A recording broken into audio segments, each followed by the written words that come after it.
It's only my opinion.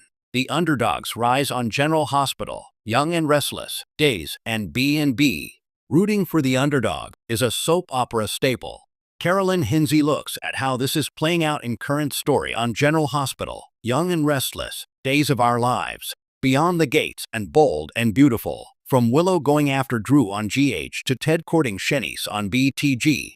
It's great when underdogs fight back on soaps because it's so hard to do in real life. Sometimes they even win. Does Willow count as an underdog on G?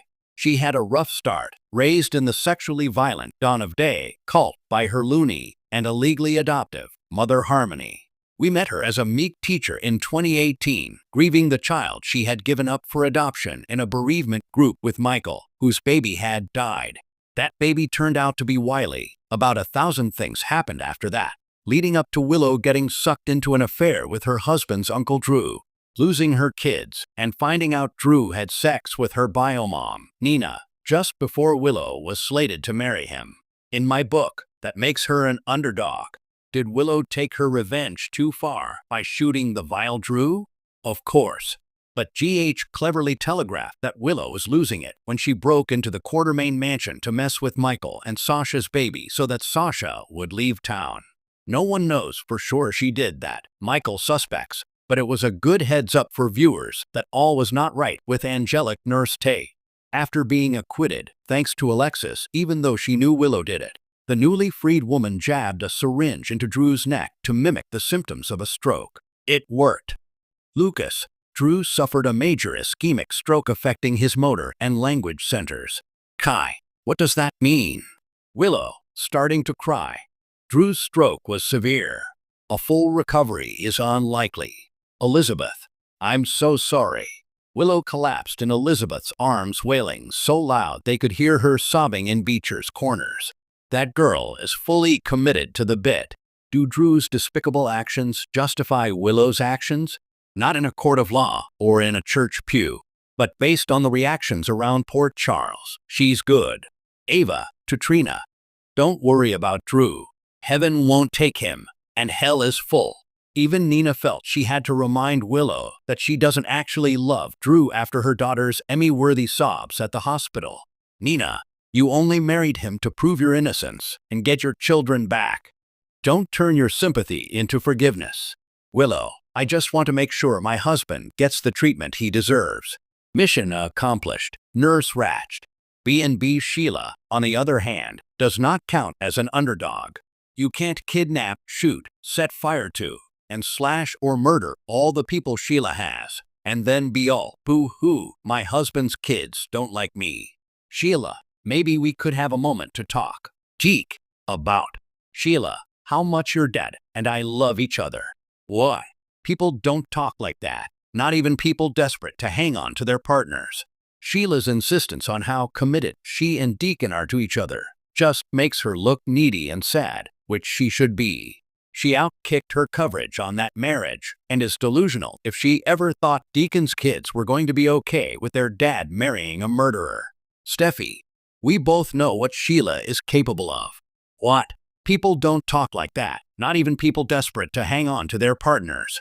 Sheila's insistence on how committed she and Deacon are to each other just makes her look needy and sad, which she should be. She outkicked her coverage on that marriage and is delusional if she ever thought Deacon's kids were going to be okay with their dad marrying a murderer. Steffi, we both know what Sheila is capable of. Hope, that's exactly why I am trying to get my dad out of this marriage. Steffi, he made his bed and now he has to sleep in it with Sheila and her 8 toes. Ha! Kudos to B&B for pivoting Deacon from Y&R slimeball who helped Diane fake her death while blaming his own wife, Nikki Newman, to upstanding dude who might be worthy of Taylor. After decades of being dissed and cheated on by Ridge, Taylor definitely qualifies as an underdog. Ditto Eric Forrester, who was also dissed by Ridge. He's poised for a comeback at Katie's new company Logan. Health worries be damned. Eric, they pushed me out of my own company and put me out to pasture. This is of their own making. They're in for the shock of their lives. Go get 'em, Eric. Who is there to root for on days based on current stories? Not Leo, who married the love of his life, Javi, and then kissed Dimitri, which prompted Javi to leave town. Not murderous Kristen, who thinks her equally dangerous child should be released from the loony bin and blames Brady for moving on with Sarah. Not Gwen, who has hurt people we love, Jack, Jennifer, the late Abigail, and only cares about money. Not Kat, who impersonated the late Abigail and also hurt Jack and Jen besides having a creepy past with EJ. Kat also hurt Chad, who deserved it for believing her preposterous lie that she was his dead wife with plastic surgery and amnesia. That leaves us with Johnny and Chanel, who are happily expanding their family, and Jack and Jen, who are trying to protect theirs. To that end, the worried grandparents agreed to meet with a mediator to sort out their custody battle with Chad over Thomas and Charlotte. Chad, defensive. What Kat did was cruel, but she didn't do it with malicious intentions. She deserved forgiveness, just like the rest of us deserve forgiveness. Jennifer struggled with an addiction to painkillers. Jack. This meeting is over. Mediator. M's.